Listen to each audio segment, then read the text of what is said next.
Hi, welcome to my channel and thanks for tuning in. This is my review of the season finale of the Loki TV series, titled For All Time, Always. There'll be spoilers from the get-go, so let's get started. It was a bit of an interesting opening this week. Instead of the usual audio for the Marvel intro, we get snippets of quotes from prior films and shows. They then start mixing in some real-world quotes as we are zooming through space and see these balls of lights which are different realities. We zoom out of one and then into each other, and then further in to see what we will later learn is the visual representation of the timeline. And next to that timeline is an asteroid with the castle on it. Finally, at the end of her quest, Sylvie is actually nervous and needs a moment. However, the door opens before they get a chance to kick it in. As they enter, Miss Minutes jumps out at them. She says that he who remains is impressed that they made it, and he wants to offer them a deal. She says he can insert them both back into the timeline to live the lives they always wanted. One of the things I loved here is that Loki was tempted. I don't think he would have considered actually taking the deal, but the picture she was painting did have some appeal. As much as Loki has grown, it's not like flipping a switch. New York was only a week ago for him. It makes sense that part of him would still want all that. He may have realised that it was not going to make him happy, but when faced with the possibility, it's not so easy to dismiss, especially as she says that both he and Sylvie could be together on the same timeline. The offer to Sylvie is actually kind of disturbing on the other hand. She is offered the chance to wake up with nothing but happy memories, i.e. have her identity erased, everything that makes her who she is. However traumatic her life has been, it was her life. Without her memory, she wouldn't even know that those happy memories were such a good thing. And I do wonder if that was a deliberate attempt to divide them. They turn her down and Miss Minutes disappears with a rather sarcastic good luck with that. Back at the TVA, Ravonna is going through some paper files while she waits for the files she requested from Miss Minutes last week to download. During all this, she does give a rather meaningful look to the mark that Mobius left on her table with his glass. Seems like she might be having at least a little bit of regret over what she did. Miss Minutes pops up with the files she needs. Ravonna says these are not the files she asked for, and Miss Minutes replies that he said that these would be more useful, though we never actually find out what they were. Loki and Sylvie are very cautiously making their way through the castle. It's all very creepy and dramatic, which means the surprise is not very surprising at all. He who remains is revealed to just be a man, and an irritating one at that. It's your classic subverting expectations with an anticlimactic villain. The problem is, surprise alone doesn't make that work anymore. You can have the villain be an anticlimax, but there needs to be something more for it to be a satisfying reveal, rather than an actual anticlimax. And in this case, there was no more there. He who remains, otherwise known as Kang the Conqueror, and who I am going to refer to as Kang just because it is easier to say, is rather excited to meet them. He is also in no way threatened by them brandishing their weapons at him, happily turning his back on them. But when Sylvie tries to kill him, he teleports out of the way. It was at this point I did wonder if he was actually another Loki variant. Of course he wasn't, but that would have actually been an interesting reveal that would have paid off the surprise. Loki and Sylvie are perfectly in sync throughout this scene. Their movements mirror each other, they sit in perfect unison. It was really nice direction there. It will also later on, when they're no longer in unison, put that in very stark relief compared to how they've been up until then. Back in Ravonna's office, she's not happy to be interrupted, only to be surprised when it turns out to be Mobius, saying that if anyone could survive the void, it would be him. She asks if he's going to prune her, and while he says that he likes that idea, his standards are a little bit higher than hers when it comes to close personal friends. She apologises, but says that she couldn't let him get in the way of the mission, so not really all that sorry then. He says what mission? The timekeepers were fake, and I think we might finally get some insight into what's going on with her. She says that it can't have all been for nothing. It is sounding like her response to finding out the truth was to double down because she had to believe it was worth it. She couldn't cope with the possibility it was all a lie. Which begs the question, what did she sacrifice? Because that is the response of someone who crossed a personal line for the cause, and the thought that it was because of a lie is just too awful to entertain. She calls for backup, but Mobius says that's not going to work and pulls a pen out of his pocket. She is horrified and asks what he did. Jump to B15, he was hiding from the timekeepers in a school in 2008. Or more accurately, leading them to a specific office. Moments after they catch up with her, in walks Ravonna. Or not. Whoever Ravonna was before the TVA. And can I just say, her being a teacher actually really fits. That is enough to get the others to listen to B15. Back at the end of time, cue the extended promo for Phase 4. I hated this. The bits focused on Loki and Sylvie were still good, but pretty much everything about Kang sucked.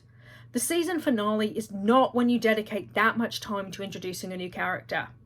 However, they were setting up future films. He's the villain in the upcoming Ant-Man film, and is likely to be playing a bigger part in the rest of Phase 4, or at least I hope he's going to be. If they hijacked half of this episode just to set up Ant-Man, that's even worse. They did the same thing back in Age of Ultron. Thor's whole Vision Quest thing was shoehorned in to set up future films. Now, I don't mind that the films and shows set up others. I like how connected they all are, and it gives a sense of consequence when events in one film impact the next, but it shouldn't be at the expense of the story, and this was at the expense of the story. Most of what Mobius and B15 were doing back at the TVA got shunted off screen in favour of us listening to Kang ramble on about himself. And it really didn't help that Kang was just annoying and not in an entertaining way. I honestly did not want to rewatch the episode in order to do my review, it was that bad. So, the important information is that he has a record of exactly how this is going to go, though it turns out not entirely, which is how he's able to have his tempad pre-programmed to avoid Sylvie's attacks. He claims that he knew everything and they just walked down the path he paved, which was the next thing I hated. Saying that this was all predestined completely removes the character's agency. We've been on this journey with them for 5 episodes, and now they say that none of it mattered, that there was never any stakes, because this was all what the villain wanted to happen. They've just negated everything they did by saying it was all Kang's plan. Pretty sure this one's going to be annoying me for a while.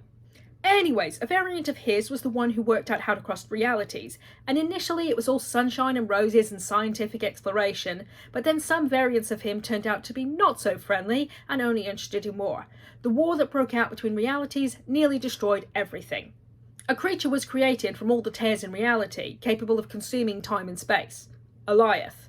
Kang used the beast to end the multiversal war and isolated their timeline. He then just needed to prevent any further branches, which is where the TVA came in. And all this leads to the dilemma at the heart of the episode. His methods may be evil, but the alternative could be much worse. If they kill him, a far greater evil could fill the void. We do at least get one scene back with Mobius and Ravonna in the middle of all this. Ravonna tries to convince Mobius that the lie must be necessary, that she has to believe that there was a reason to create all of this. Mobius, having seen what waits for someone who gets pruned, is having none of it. She says that if they didn't prune the timelines, there would be death and chaos, and Mobius suggests free will, to which she says that only the person in charge gets free will. She's honestly starting to sound a little unhinged, and as much as she was annoying me last week, this is actually a pretty interesting reaction to finding out your life is a lie. It makes sense that some people wouldn't be able to accept that it wasn't real. Mobius is still trying to find his friend behind all this, asks what changed, saying she betrayed him. This angers her, and she says no, he betrayed her, throwing away their friendship on a couple of Lokis. Sorry, love, but that's not what happened. You lied to him for eons and killed him when he found out the truth. You were never his friend. He is still trying to get through to her, suggests that they could build the TVA into something better.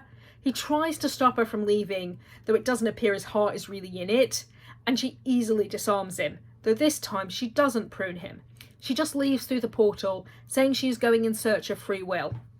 Kang offers Loki and Sylvie the opportunity to take over for him, as he is tired and has been looking for the right person to take his spot.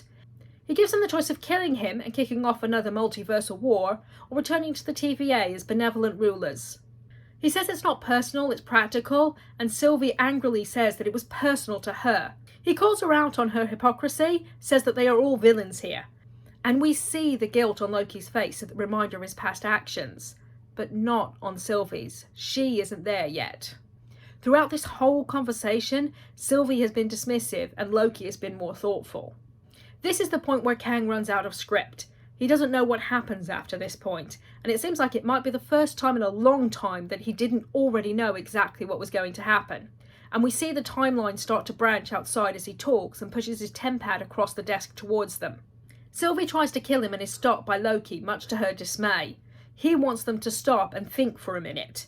He believes that what Kang was saying was true, that he might be insane, but they should think about what fills the void if they remove him. I don't think Loki was really arguing for continuing Kang's work. We saw his horror over the pruning of innocent timelines. I don't think he would have let that continue indefinitely. I think he did genuinely just want them to take a moment to think about it and to plan, maybe to work out a way of doing it without destroying everything. However, Sylvie thinks he wants the throne and asks him if it was all a con despite his heartfelt attempts to convince her. He's hurt by her lack of trust, but at the same time accepting, which leads to the line that gets to the crux of the issue between them. When she asks why they aren't seeing this the same way, he says that she can't trust and he can't be trusted. It is so sad to see, because we've watched Loki's journey, we know he has changed. Whether he's in the right here or not, we know that he's not acting selfishly. But Sylvie, quite rightly, can't trust that. Loki has established he cannot be trusted time and time again. His change of heart now, however genuine, doesn't undo that. He hasn't had the time to prove himself. But his resignation as he says he can't be trusted is heartbreaking. They fight, both with magic and blades, as Loki begs her to wait. He just wants to stop her, and she clearly doesn't actually want to hurt him. She breaks away from him, swinging for Kang, and he stops her by teleporting himself in front of her blade. He drops his weapon and makes one last desperate attempt to talk her down. He says that he's been where she is, that he doesn't want to hurt her, he doesn't want a throne, he just wants her to be okay. His speech hits home, and she drops the sword to kiss him. However, as they kiss, she's turned them around, and she tells him that she's not him before pushing him through a portal back to the TVA. I don't think the kiss was fake. She was right there with him, but she just wasn't ready to give up her vengeance yet. She hasn't gone through that same journey Loki has. She's still quite early on in that journey where Loki's towards the end, though I do think the realization she has here may be what really pushes her along that path. Both of them are heartbroken at either ends of the portal, but Sylvie still turns round to kill Kang. And it doesn't make her happy. She falls to the floor crying, having betrayed the one person who cared about her so she could get her revenge, only to find it didn't make her feel any better. Outside the Citadel, we see the timelines branching even more until the whole sky is filled, and back at the TVA we see countless branches passing Red Line. Mobius and B-15 are determined, if a little apprehensive over what they may have unleashed. We then get to one of the most beautiful scenes in the episode, which is an extended shot just focused on Loki and his emotional reaction. It is subtle and contained, and such an amazing piece of acting. We literally see him push his feelings down so he can get up and find Mobius. And he does find Mobius, along with B-15, in the archives, discussing the new branches, wondering if he wants them to just let them branch, and asking what they could do to stop them. Loki interrupts them to say that they can't, that they've made a terrible mistake in freeing the timeline, that countless different versions of the same dangerous person are coming, that they need to prepare. Mobius is confused and tries to get him to calm down, only to ask him what his name is and what division he's from. In horror, Loki looks to see a statue of Kang where there used to be one of the timekeepers. He was sent back to a different timeline. Hi, quick note from Editing Rogue here. As I was editing this, I realised that this doesn't actually make sense. It can't be an alternate timeline because the TVA exists outside the timeline. It's not like there were multiple versions of the TVA, the same way there'd be multiple versions of anything else. What must have happened is the releasing of the timelines has allowed Kang to change the past, thus changing the future of the TVA, which does unfortunately mean we're unlikely to see our Mobius or P15 again, which is really quite annoying. Anyway, back to the video. The episode and the season ends with the post-credits reveal that there will be a season 2. So, that was not the finale I was hoping for. Don't get me wrong, there were parts that I liked, but overall I was disappointed. My biggest issue was the amount of focus on Kang. A substantial chunk of the episode was dedicated to setting up future projects. That was time that could have been spent on this story. On top of that, the guy was just plain annoying, and the camera movement on him was weird and distracting. And to add insult to injury, he reveals that our main characters had no actual agency all this time. Kang just tanked the episode. Secondly, they did not resolve the story. At all. This wasn't your normal cliffhanger season finale. This was just straight up stopping partway through the story. And it came out of the blue. We had no reason to expect the story was not going to be completed. Even if we'd known there was going to be a second season, we still would have been expecting them to complete the story. Maybe some kind of cliffhanger, but not this. There was no emotional resolution for any of the characters. Thanks to Kang, we didn't see much of Mobius and B-15 and what was happening back at the TVA at all. Loki is betrayed by Sylvie, only to lose his only friend. Sylvie is left devastated. I've heard that this was supposed to be a 12-episode run, but had to be split due to the panorama, which does make it make more sense. But if they did need to split the story, it should have been where they ended episode 5, because episodes 1 to 5 are a satisfying viewing experience. The characters' emotional arcs come to a nice point to pause. The last scene between Loki and Mobius is a great place to end the season for them. You have Sylvie trusting Loki and Loki getting his heroic moment. And ending with them getting past Goliath, while still a cliffhanger, doesn't leave the characters' journeys hanging. Maybe include the battle at the TVA and actually be able to show it this time. That way we get the Mobius and Ravonna confrontation and a chance to resolve B-15's arc a bit more. So the season would end with the good guys in charge of the TVA and Loki and Sylvie on the way to find out whoever was behind it. Kang's introduction works much better as the start of the next season. It's introducing the next villain, the villain of the next season. That is the setup of the second part of the story, not the conclusion of the first. Except, of course, they couldn't have done that, because they needed to introduce Kang in time for the next Ant-Man film.